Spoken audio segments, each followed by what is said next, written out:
simposio sobre rehabilitación en geriatría y gerontología en rehabilitación. No es un juego de palabras el que pretendimos con este título, sino es el querer demostrar que la rehabilitación, tanto en la geriatría como en la gerontología, y esas dos disciplinas intercaladas con la rehabilitación, forman parte de un mismo proceso. Todas las personas que van envejeciendo, todas las personas que van cambiando su capacidad funcional, van teniendo algunas alteraciones que, lamentablemente con el tiempo, si no son corregidas y demás, pueden traer directamente la dependencia y la discapacidad, o la discapacidad y la dependencia. Nosotros vamos a tratar en esta mesa, desde el punto de vista y aspecto médico, voy a tratar yo una introducción hablando de la capacidad funcional. Luego van a hablar Jimena Garriga de lo que es la intervención desde la terapia ocupacional, y luego Nelson McCarrell va a hablar desde la intervención desde la kinesiología. Siempre con el propósito de que lo que nosotros vemos como punto de vista de la rehabilitación en gerontología o en geriatría sea para avivar y para dejar bien claro que nuestra intervención no es solamente curativa o paliativa, que tiene mucho, mucho que ver con lo que la Organización Mundial de la Salud está hablando de un envejecimiento saludable, que antes se le decía envejecimiento activo, y eso tiene que ver con la capacidad funcional, que es lo que nosotros tratamos de mantener en una persona independientemente de la cantidad de años que tenga. Yo voy a comenzar directamente con mi presentación, que justamente va a tener lugar desde el punto de vista médico, hablando de la capacidad funcional como un punto principal o un tópico principal en la gerontología. Nosotros decimos, primero, para poder definir, que la capacidad funcional es la habilidad que tiene una persona adulta o una persona cualquiera, en este caso adulto mayor, para poder realizar las actividades en forma autónoma y en una manera independiente. Actividades, hablamos de las actividades generalmente de la vida diaria, luego lo explicará muy bien la terapista ocupacional. Pero lo importante de todo esto, que nosotros desde la medicina tenemos que hacer una valoración de las habilidades funcionales en los adultos mayores para saber que esta valoración nos determine el nivel de independencia que estos adultos mayores tienen cuando están realizando las actividades de la vida diaria. La reducción de la capacidad funcional en los adultos mayores realmente puede ser desde los cambios físicos, psicológicos o funcionales que esta persona o individuo tenga. El monitoreo de la capacidad funcional y nos va a brindar a nosotros conocimiento de los potenciales de la autonomía que tiene este individuo, y también para conocer las intervenciones que nosotros desde la medicina vamos a poder hacer desde manera individual para la necesidad de las personas que están envejeciendo. La capacidad funcional también nos refiere una manera de poder saber cómo los adultos mayores van a hacer las actividades que encuentran ellos en su deseo para sus vidas. ¿Qué quiere decir esto? Que no solo tenemos que hacer la valoración de si puede caminar, sino también preguntarle si, por ejemplo, puede desarrollar alguna actividad que a él le guste hacer, como por ejemplo escuchar música. No tiene nada que ver con el movimiento, pero después veremos la, digamos, performance que esto le da a la capacidad funcional en un individuo que hace cosas que le gustan y otros que no lo hacen. Una manera de examinar que tenemos los médicos los efectos de las enfermedades en la gente y en las comunidades es a través de las tasas o las estadísticas de mortalidad y morbilidad. También decimos que la declinación funcional física o cognitiva que ocurre en una persona que sea capaz de no poderlo enganchar con actividades de la vida diaria, pueden ocurrir esto durante una hospitalización, por ejemplo. Y esta declinación funcional puede ocurrir entre el primer día y el segundo día de la hospitalización. O sea que un señor que es hospitalizado y que venía teniendo a lo mejor no una actividad muy marcada, pero deja de hacer lo poco que hacía, ya va a ver alterada su capacidad funcional y una declinación de la misma. La declinación funcional también se puede ser causada por otros factores, digamos, de la misma hospitalización, como un reposo prolongado en cama o estar todo el día en la cama, una reducida participación en las actividades de la vida diaria, porque el paciente que está internado y es asistido desde su propia higiene hasta su propia alimentación, obviamente que reduce drásticamente la capacidad funcional en estas actividades. Y también un uso inapropiado de la movilidad o la restricción que se da en la movilidad, porque el paciente generalmente cuando está internado está con un catéter endovenoso o bien con una sonda nasogástrica o bien con procesos intravenosos que obviamente le impiden un normal y confortable tipo de movimiento para realizar las actividades de la vida diaria.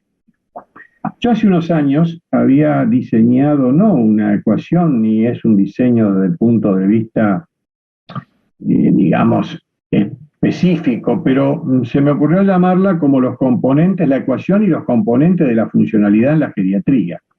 Y nosotros estamos como médicos, dije que tenemos que valorar. También valoran los kinesiólogos, los terapistas ocupacionales, los fonoaudiólogos, todos aquellos que estén relacionados con la rehabilitación.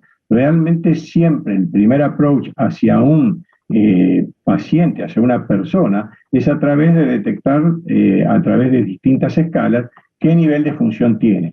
Pero lo que yo quiero manifestar en esta diapositiva es que el estado de salud más la motivación, si eso yo lo puedo mixar como si fuese una ecuación matemática sobre el aspecto social y psicológico que tiene el paciente, me va a dar un grado de función. Un ejemplo muy común que uno da, una persona que está en perfecto estado de salud física e incluso podríamos decir psicológica, pero que no tiene una gran motivación para moverse, le gusta el sedentarismo o ya está acostumbrado a él, o tiene una patología crónica que le impide, no le altera el estado de salud respecto a la vida o la muerte, pero sí le impide realizar algún tipo de movimiento. Si esa persona tiene una buena contención social y tiene un buen abordaje psicológico, la función podríamos decir que puede llegar a ser buena. Al revés, un señor con muy mal estado de salud, pero que está muy motivado, socialmente está bien soportado y psicológicamente está bien abordado, ese señor tal vez va a funcionar mucho mejor que el ejemplo que yo le di anteriormente. Entonces, con este juego de estas 4 palabras, ustedes pueden hacer todos los indicadores que uno quiera sobre lo que es la medición de la capacidad funcional o de la función en un adulto mayor. Aquí yo les muestro algunos tipos de enfermedades crónicas que generalmente se asocian con discapacidad, o más que discapacidad, con algún grado de dependencia. Y ellos son a la cabeza las enfermedades cardíacas, del infarto del miocardio, a la angina, a la insuficiencia cardíaca, al stroke o infarto. Ni hablar de la artrosis, las fracturas de cadera, que aunque bien consolidadas, bien operadas y bien resueltas, a veces pueden causar síndrome de inmovilidad porque el señor tiene miedo de volver a caer si la fractura fue ocasionada por una fractura, y esto ya le restringe la movilidad, porque la mejor manera de cuidarme es moverme poco. La diabetes, la claudicación intermitente, el EPOC, o sea, la enfermedad pulmonar obstructiva crónica, los distintos tipos de cáncer, los distintos tipos de problemas visuales, la depresión y ni hablar de el deterioro cognitivo. Estas ya son enfermedades crónicas que pueden alterar la capacidad funcional. Ahora bien, lo que uno busca como médico geriatra y dentro de la geriatría y que debe conocer es también lo que son los síndromes geriátricos, que sin ser, como el nombre lo dice, síndrome, conjunto de síntomas y síntomas, lo más importante por orden, pero no un orden, digamos, de importancia, sino los primeros son los que tienen 5 I, ¿no? La inmovilidad, la inestabilidad, la incontinencia, el cognitive impairment, que sería el deterioro cognitivo para nosotros, y la iatrogenia. Cuando hablo de inestabilidad, aquí estoy hablando del mal llamado síndrome de caída, porque siempre existe un estado de inestabilidad que puede ocasionar la caída. Si bien una caída a veces se puede producir también sin que haya inestabilidad, pero eso ya sería de manera accidental. La malnutrición, la constipación, los déficits sensoriales, la depresión, la ansiedad, el aislamiento, el dolor, las úlceras por presión, los problemas de comunicación o de locución, la disfunción sexual y ni hablar de la polifarmacia. Todo esto es un combo que junto con las enfermedades crónicas puede causar una merma muy importante de esa capacidad funcional y sin que nosotros la chequeemos podría ser esto realmente letal. Ahora bien, yo les quiero mostrar aquí un poco lo que sería el curso de estas enfermedades libradas al azar o de lo que son estas condiciones crónicas que puede llegar a tener un adulto mayor. Hay condiciones crónicas y enfermedades que si no se las controla adecuadamente, vamos a tener progresivamente un montón de complicaciones y merma también ya en esa funcionalidad. También se puede que llegue a un cuadro de dependencia tal a través de esas secuelas de las complicaciones. El ejemplo de esto puede ser un señor que ha tenido un ACV y vuelve a tener otro ACV, está llamado como crónico ya en su evolución y bueno, la dependencia por discapacidad va a ser muy grande. Y también todo esto puede hacer que la dependencia significativamente se incremente con la edad del paciente. Vale decir que sin tener todas estas condiciones previas, ya la edad es un mero factor de riesgo para decir que la funcionalidad va a ser menor. Hay dos fenómenos que se han producido en este último tiempo, ¿no? La transición en epidemiología, que me ha dado que exista en el mundo un incremento en la población dependiente. La población dependiente, cuidado que no es solo en los adultos mayores, también se da en edades más jóvenes por accidente, por dependencia, pero en los adultos mayores se da porque realmente padecen enfermedades crónicas que, como les mostré en el cuadro de arriba, puede llevar a una dependencia.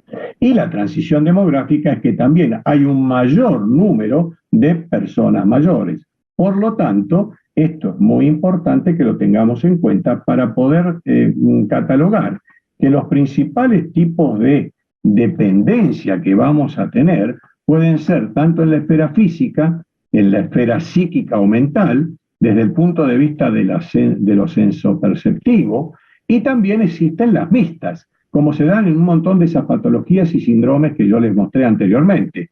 Entonces, la pérdida de la funcionalidad a nivel del cuerpo, con las interacciones con el entorno, con el ambiente, y la pérdida de habilidades que va padeciendo este sujeto que va envejeciendo, como he puesto acá como factor de riesgo, puede hacer que el señor no tenga una independencia para poder moverse adecuadamente, o bien de tomar decisiones si tiene un deterioro cognitivo, o bien si psicológicamente está con una depresión o ha perdido su rol, como es otro tema que deberíamos hablar esto conjuntamente con los psicólogos, los sociólogos, que es la pérdida de los roles a medida que vamos envejeciendo. Para ir terminando este concepto y para que podamos ver lo que sucede, yo les muestro aquí lo que hoy por hoy está, no digo de moda, pero es lo que se está trabajando incluso a nivel de la Organización Mundial de la Salud y todo lo demás, en el modelo de fragilidad. Yo no quise llegar a esta última diapositiva sin aclarar que existe un proceso para que esto suceda, si no parecería que el destino de toda persona que envejece es la fragilidad. Y si así fuese, lo que nosotros queremos demostrar en esta mesa de rehabilitación es que nuestras intervenciones desde el punto de vista médico, desde el punto de vista del equipo interdisciplinario compuesto por todos aquellos que trabajan en la rehabilitación, nos va a brindar a nosotros que si intervenimos en tiempo y en forma, vamos a hacer que esto no suceda. Digamos, cuando somos jóvenes, la capacidad funcional se mantiene y generalmente cuando tenemos un estresor o una complicación, vemos que podemos volver al nivel anterior o previo que nosotros teníamos antes de estas circunstancias que nos puede ocurrir. Aquí realmente ni la medicina ni la rehabilitación intervienen, pero la rehabilitación y las medidas deberían empezar, aunque parezca mentira, a implementarse en esta etapa de la vida. Y cuando ya tenemos un estado de prefragilidad, vemos que cuando el estresor o la complicación nos provoca un problema, una patología, por ejemplo, una manifestación clínica, vemos que no vamos a volver al nivel previo que nosotros teníamos. Por lo tanto, el nivel de intervención aquí ya tiene que ser desde el punto de vista curativo, preventivo, de mayor complicaciones, y realmente nuestra duda es si esto sucede, si esto está realmente en la sensibilidad y en la filosofía de todo el equipo que trabaja con las personas adultas mayores. Generalmente lo que se está viendo es que el nivel de intervenciones está dado nada más en este nivel cuando la fragilidad es tal, cuando hemos logrado ya un grado de pérdida de capacidad funcional tan, pero tan importante, que cuando tenemos un estresor, como se ha visto últimamente con el COVID, por ejemplo, que la mayoría de las personas que padecían el COVID y fallecían eran personas adultas mayores, porque no tienen esta capacidad de poder recuperar el nivel anterior y ni siquiera a veces recuperarse, lo que los lleva a una dependencia y a una discapacidad. Entonces lo que yo quiero para terminar esta, digamos, presentación, es decirle que si nosotros tenemos en mente este cuadro, nuestro nivel de intervención no tiene que ser específicamente como suele suceder en la geriatría a este nivel, y debe ser realmente puesto en una etapa intermedia entre lo que es el estar bien y la prefragilidad, que así lo llaman estos autores que ustedes tienen ahí en la diapositiva.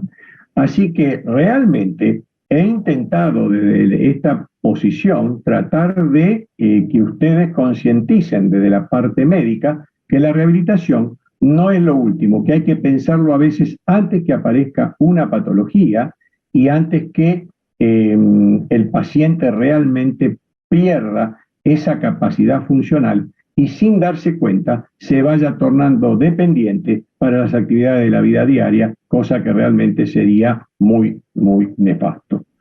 Yo les quiero agradecer y voy a pasar ya la posta.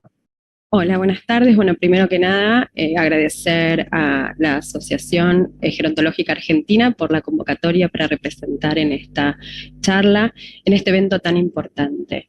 Mi nombre es María Jimena Garriga Zucal y la idea de esta charla es poder comentar acerca de hacer una relación entre los conceptos fundamentales que nos propone la Organización Mundial de la Salud y los conceptos fundamentales de terapia ocupacional, posteriormente una ejemplificación con respecto a medidas desde el enfoque preventivo, desde la terapia ocupacional, para sostener la capacidad funcional de las personas mayores. Para esto voy a comenzar hablando sobre este concepto fundamental que nos trae la Organización Mundial de la Salud, que es la capacidad funcional.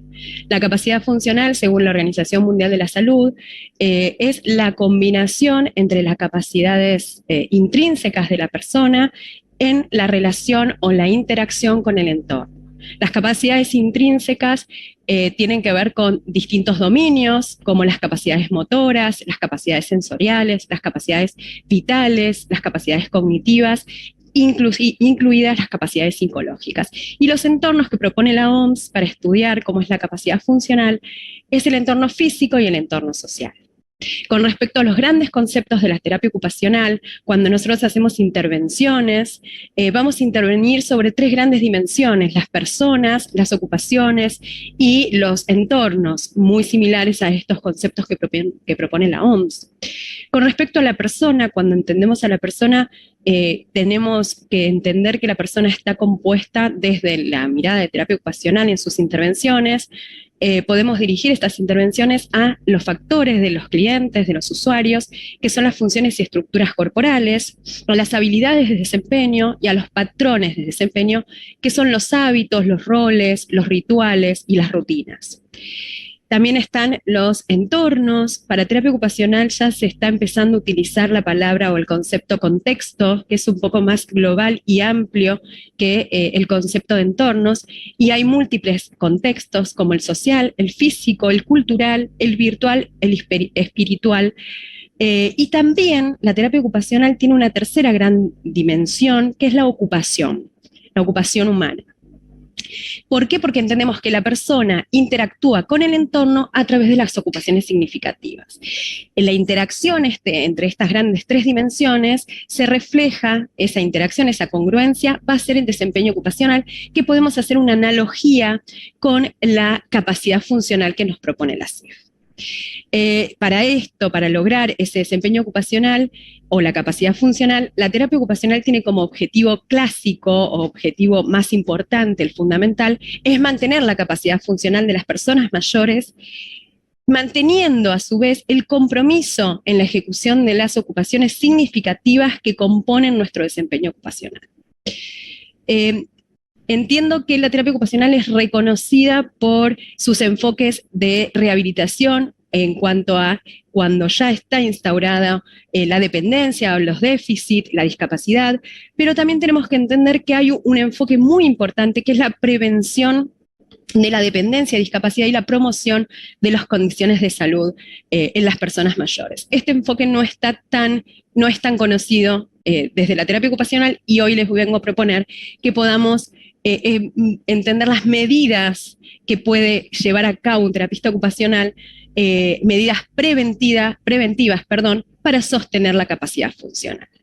Nosotros como terapistas ocupacionales trabajamos en estas tres grandes dimensiones, las personas, con medidas preventivas para potencializar las funciones y estructuras corporales, sobre la persona para poder mejorar las habilidades de desempeño realizando entrenamiento en actividades de la vida diaria, también incorporando hábitos saludables y rutinas balanceadas. Cuando intervenimos en la ocupación, intervenimos a partir de adaptaciones de la ocupación para sostener este compromiso de las personas y en los entornos con la modificación y la estructuración ambiental y la incorporación de tecnología y productos de apoyo. Cuando trabajamos sobre la persona en intervenciones directas hacia las personas, nosotros implementamos, como podemos ver en el margen superior de la foto, implementamos programas de rehabilitación o de mantenimiento de las funciones motoras. ¿Sí? Hay múltiples programas para mantener todo lo que son las funciones y estructuras de musculoesqueléticas, motoras, y que tienen que ver con las habilidades del uso fino de la mano y del brazo, que eso nos posibilita ejecutar las actividades de la vida diaria. Pueden ser desde prensiones, desde manipulación, desde tipos de agarre o alcance. Por otra parte, también hacemos programas de estimulación cognitiva, como podemos ver en la foto donde están las dos personas realizando ejercicio de estimulación cognitiva. En este caso es un matrimonio que en el primer momento de la sesión de terapia ocupacional tenemos un espacio de estimulación cognitiva y después tenemos entrenamiento en actividades de la vida diaria. La estimulación de las habilidades de procesamiento mental nos posibilitan sostener las actividades de la vida diaria, o sea, las ocupaciones significativas.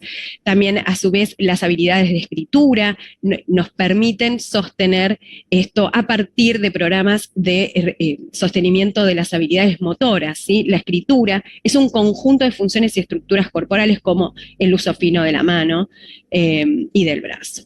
Por otra parte, también trabajamos, y esto es muy importante, en patrones de desempeño. ¿Qué son los patrones de desempeño? Como dije, tiene que ver con las rutinas, con los hábitos de las personas, con los roles y los rituales. Los patrones de desempeño es algo muy importante. En el caso de la foto, donde se puede ver un desayuno, estoy trabajando con una persona mayor en el mantenimiento de la salud, en este caso en la organización de la medicación, cambiando el patrón de desempeño de cómo lo ejecutaba él a la organización de su medicación, modificando eso para que sea facilitadora la tarea, ¿sí? Otro ejemplo muy clásico de la intervención en patrones de desempeño tiene que ver con el uso funcional de los ambientes de una vivienda. Como vemos nosotros los gerontólogos, las personas mayores empiezan a recortar los entornos de su propia casa y aparte los entornos externos claramente, y empiezan a utilizar disfuncionalmente estos ambientes del hogar. Esto lo único que logra es generar el desuso y el desacondicionamiento en interacción con los otros ambientes de la casa o con los ambientes externos, los entornos externos, y empiezan a perder funciones y estructuras corporales de procesamiento mental, motoras y de comunicación e interacción. Y lo que no se usa, no se sostiene, y esto va a repercutir en la capacidad funcional.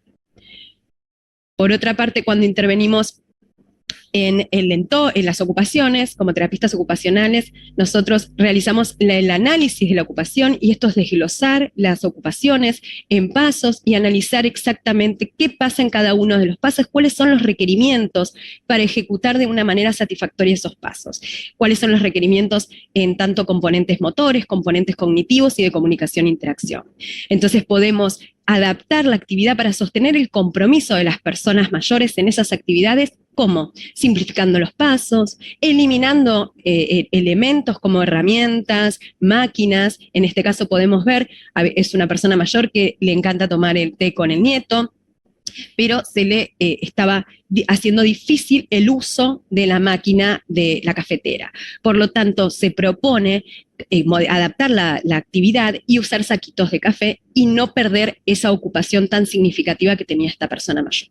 Por otra parte, pasa lo mismo con el afeitado clásico tiene muchos pasos y muchos elementos, se van a disminuir para simplificar la actividad y con una maquinita eléctrica.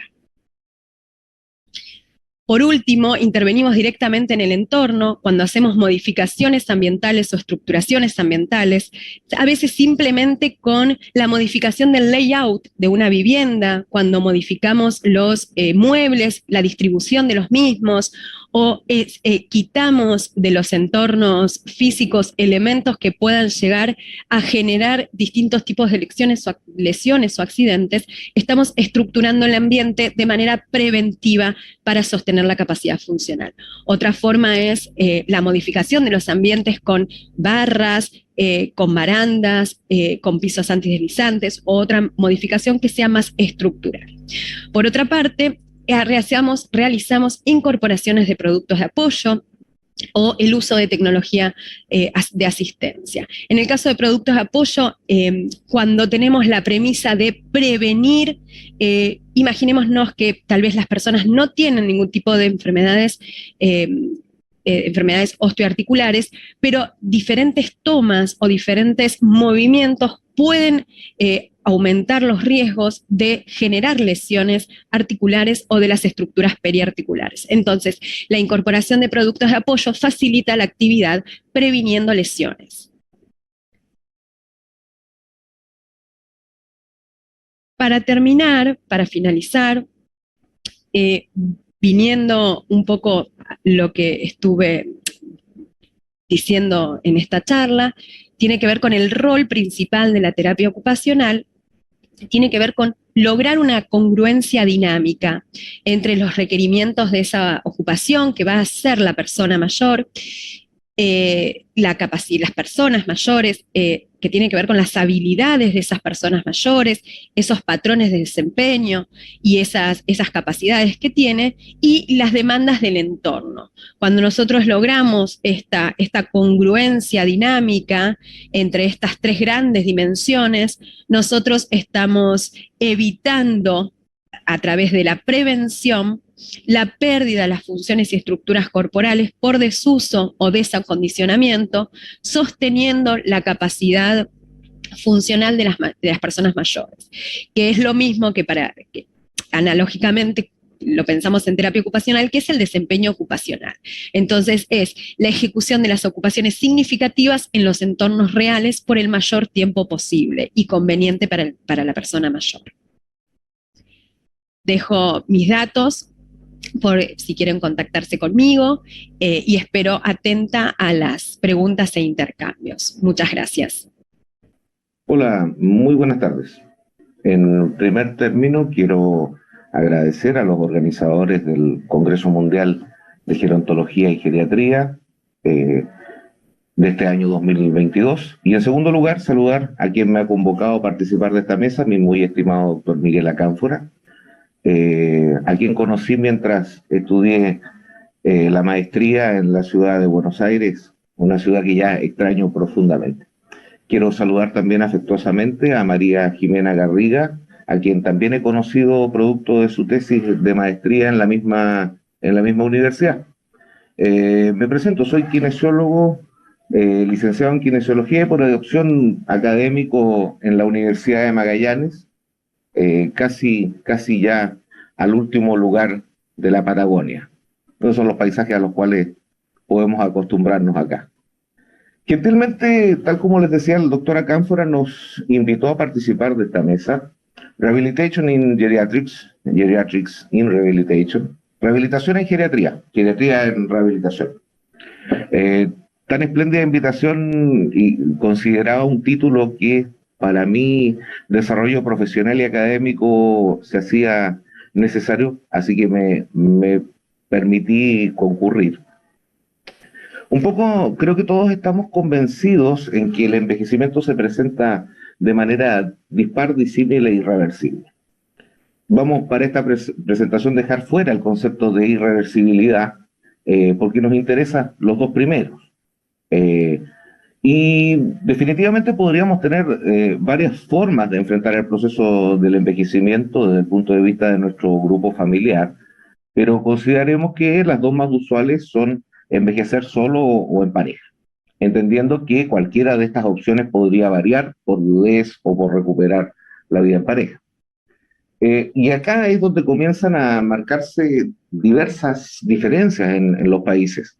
En el primer mundo la tendencia es a trasladarse a residencias que ofrezcan comodidades adecuadas a los requerimientos del proceso de envejecimiento, generando importantes lazos sociales con otros residentes, formando comunidades y permitiendo otorgar cuidados y satisfacción de necesidades. En el caso de los países menos desarrollados, la posibilidad mayoritaria es envejecer en la comunidad, y situación que es mayoritariamente asumida por las mujeres, provocándose aquí una de las mayores brechas en igualdad de género, y que está muy disimulada por el acostumbramiento social que existe en una cultura bastante machista y patriarcal, que le da a la mujer este rol de cuidado. Primero con sus hijos y luego con sus mayores. Inexorablemente este envejecimiento en pareja va a tener que convertirse en individual en algún momento. Las residencias van a seguir siendo opción en el primer mundo, con una buena posibilidad de reencontrar pareja, pero en nuestros países menos desarrollados el envejecer solo presenta una posibilidad de envejecimiento en la comunidad, la que al paso de los años se va haciendo cada vez más complicada, ya que las comunidades no envejecen al mismo ritmo de las personas y por consiguiente no realizan las adecuaciones para conservar algún grado de calidad de vida. Queda entonces la posibilidad de optar por la institucionalización, la que no es tan sencilla, ya que como todos sabemos en nuestros países los recursos son escasos y las necesidades infinitas.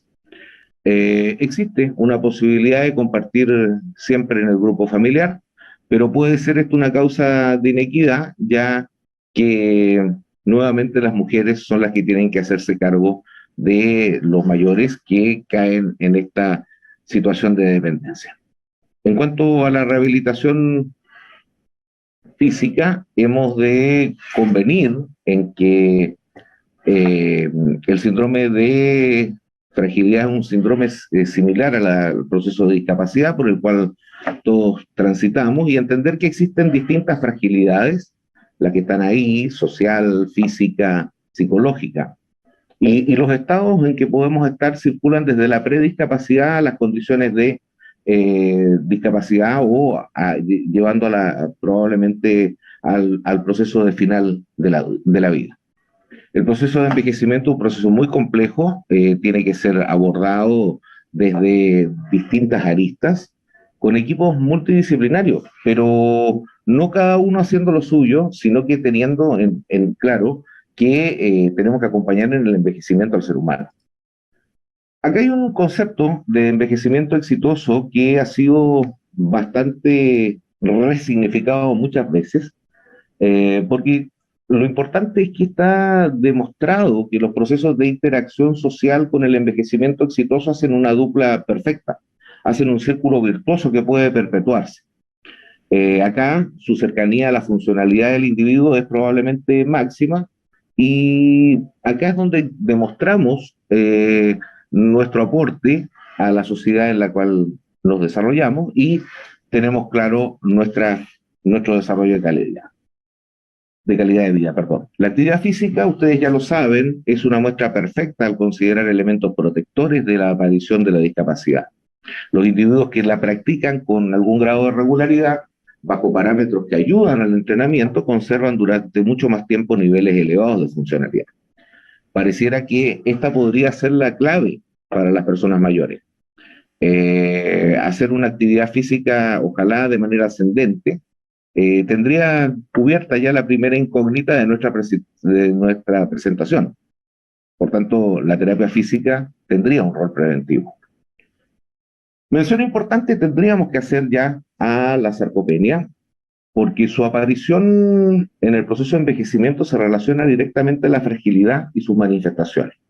La gran mayoría están asociadas al decaimiento de las funciones físicas. Volvamos a este concepto de envejecimiento, porque esta pérdida de funcionalidad de las consecuencias lleva al individuo a permanecer en grados de aislamiento, limitado por aspectos como la fatiga, el sedentarismo, la disminución de las funciones. Y la interacción a nivel de las comunidades se hace muy difícil. Se mantiene así una limitada interacción social que puede darse al interior de los grupos familiares, pero esto no es suficiente. Sarcopenia y aislamiento van a determinar cada vez más detrimento en las capacidades físicas del individuo y lo va a llevar socialmente a disminuir sus posibilidades de interacción. La movilidad se reduce y aparecen los miedos al envejecimiento, al caerse, a la disfunción, a la discapacidad. Y todo este proceso se va a perpetuar y aumentar con el riesgo, llevando a niveles de riesgo de caída aún mayores.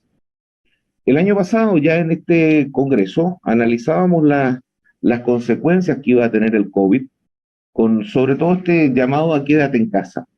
En muchos lugares pareciera que fue malentendido y llegamos a claras situaciones de vulneración de derechos fundamentales de las personas mayores en algunos lados. Creo que vamos a tener que analizar esto con el paso del tiempo. Pero el decaimiento que vamos a tener en la función física, producto de la sarcopenia favorecida por este quédate en casa, está agravada por los miedos y las incertidumbres. Pero si hay algo que la pandemia logró demostrarnos, es que es el poder que tienen los medios de comunicación. Principalmente la televisión, porque era el único medio que tenían nuestros mayores para interactuar con el entorno. Al principio fue muy dura y despiadada, y la incertidumbre rondaba en la cabeza de cada uno de nosotros. Se formaron hasta brigadas en algunos lugares para llevar los alimentos. Pero las medidas que se tomaron permitieron que bajaran los altos números asociados a la mortalidad de las personas mayores. Y luego de esto nuestros mayores se han puesto un poquitito más selectivos en cuanto a qué creer o qué no creer. La población mayor siempre es obediente, pero desafortunadamente la duración del confinamiento y algunos sentimientos de miedo en los mayores generaron condiciones de sedentarismo que van a dejar la puerta abierta a la aparición de síndromes geriátricos, fragilidad, inestabilidad y caídas, todos asociados directa e íntimamente, provocando un círculo de daño creciente a la funcionalidad. Ahora, todo hace creer que ha empezado la época del post-COVID. Estamos viviendo una endemia probablemente. Y esto nos va a llevar a tener al virus como un invitado permanente. Muchos de nuestros mayores enfermaron y las secuelas los van a acompañar de por vida. Disnea, sarcopenia, problemas de coagulación y difusión, alteraciones cognitivas, postración, dependencia. El quédate en casa también los inmovilizó y redujo su fuerza muscular, ya ni siquiera para ir a hacer las compras a la esquina del hogar. Los enfermos crónicos definitivamente fueron también los grandes damnificados, entendiendo que estas patologías son muy comunes en nuestros adultos mayores, el descontrol y la desatención que se ha producido van a pasar la cuenta en algún momento. Y obviamente que no debemos olvidar las características propias del envejecimiento. Al final y al cabo, rehabilitación física o preventiva, funcional o paliativa. eterno dilema, duda existencial de la geriatría y de la gerontología, y en mi caso de la gerontokinesiología. La verdad, cada una a su tiempo y cada una en su momento.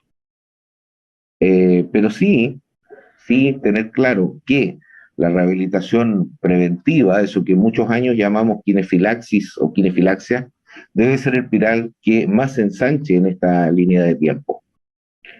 Eh, la pandemia dejó claramente huellas, se derrotaron muchos estereotipos y nos sorprendimos de la manera en que nuestros mayores lograron aumentar su participación en redes sociales y acercarse a la tecnología. Y podríamos hablar durante horas respecto a los beneficios de la rehabilitación en las personas mayores. La evidencia siempre va a estar y está al alcance de cada uno de nosotros. Pero hace mucho tiempo hay un concepto que se vuelve a reflotar producto de la pandemia y que es el procedimiento, los procedimientos asociados a telesalud o a telemedicina, a telerehabilitación. Definitivamente han llegado para quedarse y nos queda comprobar su efectividad. A modo individual, en lo que a terapia física se refiere, lo que se ha medido es que no es ni mejor ni peor, es distinta. Una ganancia tiene, eso sí, que hay aumento de la cobertura y del alcance, mediado obviamente por las condiciones de oportunidad que podríamos tener a los equipos y a Internet por parte de las personas mayores. Pareciera que por acá está el pasado y presente y futuro de la kinesiología. La telerehabilitación podría ayudarnos a trabajar en los tres niveles, preventivo, paliativo, funcional, ¿ya? Para promover un estado de preocupación por el bienestar general del individuo. A nivel funcional, obviamente que vamos a seguir atendiendo los kinesiólogos las necesidades de cada uno, minimizando los efectos de los estados de fragilidad. Y de manera paliativa, tenemos que seguir dando soporte a las últimas etapas de la vida. Muchísimas gracias a todos.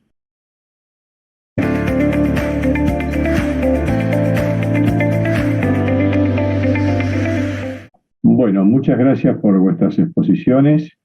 Realmente han sido claras, concisas, por lo tanto nos vamos a dar un tiempo para hacer preguntas, si no hay preguntas del auditorio, para que ustedes remarquen lo que quieren que realmente quede en el auditorio como una cosa a remarcar de vuestra intervención. Desde el punto de vista médico, yo remarqué que la intervención en buscar esa capacidad funcional por parte del médico no tiene que ser el buscar una patología ya instalada con complicaciones y dependencia ya instalada o una semidependencia. Creo que desde ustedes es exactamente lo mismo. Podríamos decir que hay un patrón tanto para la kinesiología como para la terapia ocupacional para esa intervención.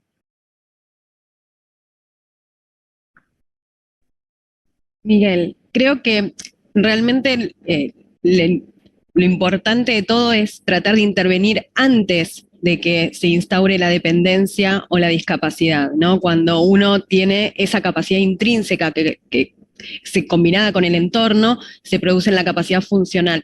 En el caso de terapia ocupacional me parece que es importantísimo el análisis del entorno, porque un entorno favorecedor puede hacer que la persona tenga una capacidad funcional satisfactoria y acorde a lo esperado, lo requerido y lo deseado por esa persona mayor, sin tener la capacidad intrínseca o sus capacidades a pleno, ¿no? En 100% de sus capacidades. En caso contrario, cuando los entornos son obstaculizadores, cuando el entorno es adverso, no importa cuáles sean sus capacidades intrínsecas, lo más probable es que la capacidad funcional esté impactada. Entonces me parece que no podemos solamente intervenir en el entorno, solamente intervenir en las capacidades y habilidades de la persona, o solamente intervenir en la ocupación, como en el caso de terapia ocupacional es su expertise, sino que es un conjunto, es la interacción entre estas tres dimensiones los que nos hace capaces de prevenir el impacto o prevenir la instauración de la dependencia y discapacidad en las personas mayores sosteniendo su capacidad funcional. Bien, gracias. Nelson. Sí, la verdad que yo no podría estar en desacuerdo con lo que expresa Jimena. da esta visión de las ciencias de la ocupación que muchas veces nosotros los kinesiólogos no tenemos, porque nos dedicamos a ver lo físico, pero creo que ahí hay un poco el desafío para los kinesiólogos que se empiecen a dedicar al campo más gerontológico, más geriátrico, en trabajar, como yo lo decía, en estos equipos multidisciplinarios, pero que no sean multidisciplinarios de nombre, porque al final y al cabo los equipos multidisciplinarios terminan haciendo múltiples disciplinas y se nos pierde que a quién tenemos que dedicarnos a brindar cuidado, a quién tenemos que prevenir sus estados de fragilidad, es a un ser humano que tiene necesidades que son médicas, ocupacionales, físicas, tecnológicas, como hablábamos en la presentación. Probablemente las vamos a necesitar, vamos a tener que aumentar el acceso a las tecnologías, porque la telerehabilitación nos va a permitir probablemente aumentar la cobertura de los planes de prevención de la fragilidad que tenemos hoy por hoy. No hay que pensar que la telerehabilitación funcionó en pandemia y ahora debiéramos guardarla nuevamente en un cajón hasta que nos acordemos de ella nuevamente. Yo creo que definitivamente eso, o sea, la intervención tiene que ser rápida y tiene que ser precoz. Y lo rápido y lo precoz está antes de los estados de fragilidad, en la prefragilidad y ojalá antes. Por eso es que realmente la convocatoria a ustedes dos, desde el punto de vista kinésico y de terapia ocupacional, ha sido para hacer estos remarques, ¿no?, de lo que debemos hacer. Es una práctica médica que lo brillante es el diagnóstico, pero una vez que te dan el diagnóstico, no hay nivel de intervención. Y yo quiero justamente, no es que quiero, que es una expresión de deseo mía solamente, creo que la gerontología, la geriatría moderna, debe avanzar hacia el abordaje integral del paciente. No me sirve nada que un eximio neurólogo o geriatra haga un examen de un extrapiramidalismo y me determine que tiene un extrapiramidalismo y nada más le medique el EDOPA. Si a ese paciente vos de movida no le estás dando una adecuación en la vida diaria, como dijo Jimena, o vos como kinesiólogo no le estás haciendo una rehabilitación de la marcha para que ésta sea efectiva, no porque para que se desplace, sino para que sea efectiva, para que no haya tanto gasto calórico, tanto gasto energético. Bien, si no empezamos a ver esto de esa forma, seguiremos viendo la última diapositiva que yo puse, que el anciano es frágil. Y vos lo has dicho muy bien, Nelson, y creo que Jimena está en la misma filosofía. La fragilidad es un estado a donde no todos los ancianos van a llegar si los niveles de intervención son rápidos. Hablando de esto, quiero hacer una salvedad a lo que vos dijiste. Vos hablaste de multidisciplina y ese es otro de los graves defectos de la gerontología. La gerontología en la multidisciplina, yo me acuerdo de una diapositiva que había hecho hace muchos años, ponía la palabra anciano en el medio y un montón de circulitos con todos los nombres de los especialistas y todas flechas que apuntaban al anciano. Y el trabajo, eso es la transdisciplina, digamos, lo multidisciplinario. Pero la interdisciplina y la transdisciplina es que la flechita la haga el anciano bajando por cada uno de ellos, o sí estando en el centro, y que el abordaje que se haga sea consensuado entre todo ese equipo interdisciplinario, que es la única manera de poder trabajar bien en la parte preventiva. Por lo menos mi punto de vista, no sé lo que ustedes piensan. Sí, totalmente de acuerdo. Me parece que lo preventivo, si no tiene una mirada global e integrada de todos los aspectos, como decía también Nelson, del ser humano, no podemos abarcarlo. Me parece que tiene que ver con eso, completamente de acuerdo con vos, y me parece que también esto de las flechas apuntando desde el ser humano, desde la persona mayor hacia las disciplinas, habla un poco de esta filosofía la persona mayor en el centro, recibiendo como un ser activo, no como un paciente, recibiendo activamente lo que uno como profesional o agente de salud le puede brindar, y no nosotros dando a un ser pasivo nuestro conocimiento y nada más. Me parece que ese poner en centro a la persona mayor, en el centro de su propio tratamiento como un ser activo, como sujeto de derecho.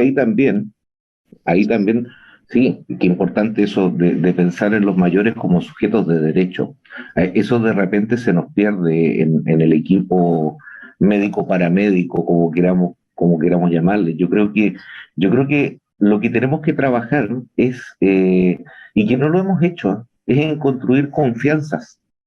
Y esas confianzas tienen que darse al interior de los equipos, y entender que no necesariamente opinar de lo que está haciendo el otro profesional significa intrusismo, sino que significa pensar en el bien del usuario, del paciente, en este caso la persona mayor. Pero también es importante que trabajemos en la confianza de esta persona mayor, porque muchas veces no somos capaces de llegar de la mejor manera a conquistar, entre comillas, a esta persona mayor para que se nos una a este desafío de mejorarle su calidad de vida. Y está convencido que los efectos del envejecimiento se van a terminar con una pastillita milagrosa, lo cual hasta ahora no está funcionando. Muy bien, bueno, para redondear un poco todo, los invito a que ustedes formen parte de lo que va a ser en un futuro un proyecto internacional de la Asociación Internacional de Gerontología que se llama eTrigger. El eTrigger sería un gatillo electrónico para la diseminación de los conocimientos. En este momento estamos trabajando en Asia y Oceanía, específicamente más en la zona de Asia, de las grandes penínsulas asiáticas, como lo llaman, y en el futuro vamos a trabajar en India, en Turquía y en Latinoamérica también. Por lo tanto, desde la organización de estos eventos, los voy a convocar a ustedes y otros integrantes del equipo de salud, como bien dijo Nelson, y a mí no me gusta hablar del paramédico. Los equipos de salud están conformados por médicos, kinesiólogos, terapistas, musicoterapistas, y sobre todo lo que tienen que poner todo, no es para yo tener la última palabra, pero a ver, es el alma, el corazón y la dedicación a la persona para la que trabajamos. Y eso creo que nos va a llevar a una mejoría y que cuando nosotros realmente nos toque utilizar esos servicios sea una forma adecuada. Muchas gracias por vuestra participación. Un placer, Miguel, como siempre, y a disposición para cualquier tipo de propuesta.